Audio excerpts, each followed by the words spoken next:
Good morning दोस्तों, मैं CA Chandra Patel partner Batra and Batra Nagpur से आज आप लोगों का बहुत बहुत स्वागत करता हूं। फाइनेंस एक्ट 2024 में लॉन्ग टर्म कैपिटल गेन के ऊपर बहुत बड़ा गवर्नमेंट ने एक बदलाव लाए थे, जिसके ऊपर काफ़ी सारे बहस हुई, बहुत सारी चर्चाएं हुई। उसके बाद गवर्नमेंट ने 23 जुलाई 2024 में जिस दिन बजट था उसके बाद उन्होंने उस प्रोविज़न में एक बहुत बड़ा एक अमेंडमेंट लाए। तो अभी आप फाइनेंस एक्ट जो आने वाला है, फाइनेंस एक्ट जो बनने वाला है, फाइनेंस एक्ट में जो आप उस लॉन्ग टर्म कैपिटल गेन के संदर्भ में जो प्रोविज़न पढ़ेंगे तो वो प्रोविज़न फाइनेंस बिल में जो कहा गया था उससे अलग ही होगा। तो हम पहले जान लेते हैं long term provision, long term capital gain का जो प्रोविज़न पहले क्या था और गवर्नमेंट ने क्या चेंज लाए थे। लॉन्ग टर्म कैपिटल गेन दोस्तों, लॉन्ग टर्म कैपिटल एसेट बेचने के बाद ही उसमें लॉन्ग टर्म कैपिटल गेन आता है। और उसमें पहले ये था कि आपका जो भी सेल प्राइस था उसमें से आपको परचेज प्राइस, आपने जितने भी वो प्रॉपर्टी खरीदी थे उसका इंडेक्स वैल्यू माइनस किया जाता था और उसके ऊपर आपको स्ट्रेट वे 20% आपको टैक्स देना पड़ता था। मतलब sale price minus indexed purchase price, indexed cost of acquisition जिसको बोलते हैं, वो सब माइनस करने के बाद जो भी आपका कैपिटल गेन आता, लॉन्ग टर्म कैपिटल गेन आता, तो उसके ऊपर आप 20% टैक्स देते थे और आपका जो भी ऑब्लिगेशन है गवर्नमेंट की तरफ वो ऑब्लिगेशन आपका पूरा हो जाता था। फिर फाइनेंस बिल 2024 में बजट के दिन में गवर्नमेंट ने इसमें एक बदलाव लाया कि आपका जो भी सेल प्राइस है उसमें से परचेज प्राइस को स्ट्रेट वे घटा लेंगे, कोई इंडेक्सेशन नहीं मिलेगा और उसमें उसके ऊपर आपको 12.5% आपको tax long term capital gain देना है। तो इस विषय में बहुत ज़्यादा चर्चा हुई, बहुत बहस हुई, बहुत डिस्कशन हुई। उसके बाद गवर्नमेंट ने 23 जुलाई 2024 के बाद एक अमेंडमेंट उसमें लाए और वो अमेंडमेंट को समझने के लिए हम थोड़ा सा एक प्रैक्टिकल एक जो केस है तो प्रैक्टिकल केस को हम ले लेते हैं। मान के चलिए आपने 1/4/2005 को एक प्रॉपर्टी परचेस की 30 लाख में, 1/4/2005 में 30 लाख में प्रॉपर्टी परचेस की और वो प्रॉपर्टी का सेल आपने 23 जुलाई या 23 जुलाई के बाद का कोई भी एक डेट ले लीजिए, 25 जुलाई को वो प्रॉपर्टी को आपने 1 करोड़ रुपये में सेल किया। कितने में? 1 करोड़ रुपया में।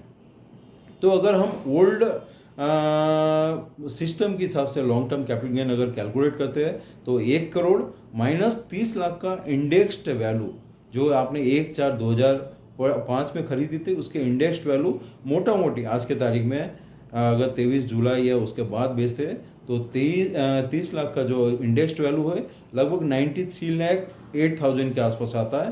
तो 93,08,000 1 करोड़ में से माइनस हो जाएगा तो आपका जो लॉन्ग टर्म कैपिटल गेन कितना आ जाएगा? ऑलमोस्ट मोटा मोटी 6,92,000 और उसके ऊपर 20% आपको ओल्ड सिस्टम के हिसाब से अगर टैक्स देते हैं तो मोटा मोटी 1,38,000 के आसपास आपका टैक्स बैठता है। और फिर गवर्नमेंट ने जो नया सिस्टम लाया है उसमें क्या हो जाएगा?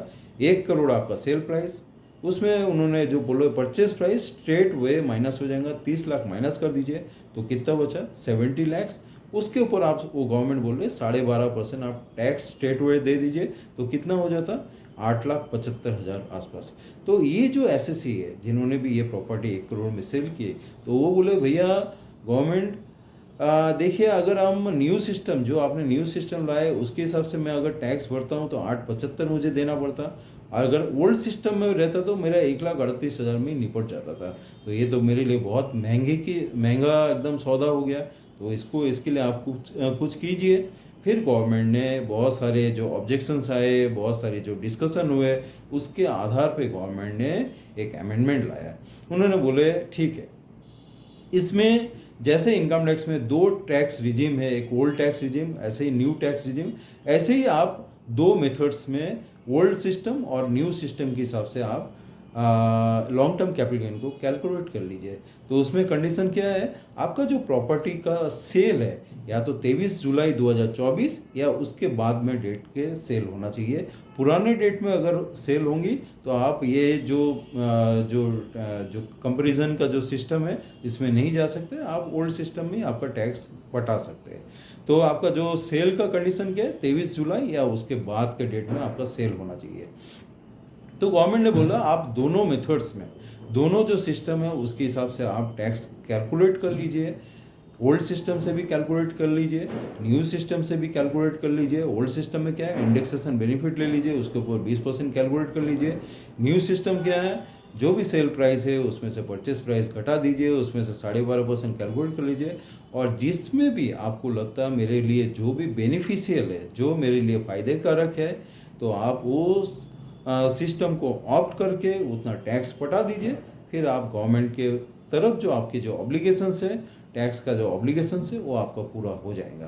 तो गवर्नमेंट ने ये आपको एक ऑप्शन आपके लिए दिया, जो अमेंडमेंट करके उन्होंने जो लाया। इसमें एक ही कंडीशन है ये जो प्रॉपर्टी जो सेल है, एक तो सेल 23 जुलाई 2024 या उसके बाद के डेट में सेल होना चाहिए, प्लस उस प्रॉपर्टी का जो परचेस है 23 जुलाई या उसके पहले के डेट में आपका परचेस होना चाहिए। और ये जो दोनों सिस्टम को कंपेयर करके जो भी लोअर टैक्स रेट है उसको ऑप्ट करने का जो ऑप्शन है, ये किसके लिए है, ये इंडिविजुअल और एचयूएफ जो रेसिडेंट, इंडिविजुअल और एचयूएफ जो रेसिडेंट है, इंडियन रेसिडेंट है, उनके लिए ही ये सिस्टम आपको मिलेगा।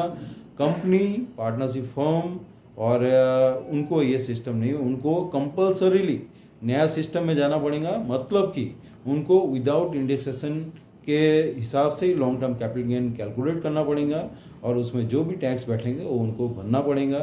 तो दोस्तों, मैं उम्मीद करता हूँ आपको जो ये दोनों जो ये बहुत बड़ा जो बदलाव आया लॉन्ग टर्म कैपिटल गेन का जो ऊपर जो गवर्नमेंट ने बहुत बड़ा जो बदलाव किया, ये इस विषय में जो भी आपका माइंड में जो क्वेरीज थी शायद सॉल्व हो गया होगा, मैं ऐसे उम्मीद करता हूँ।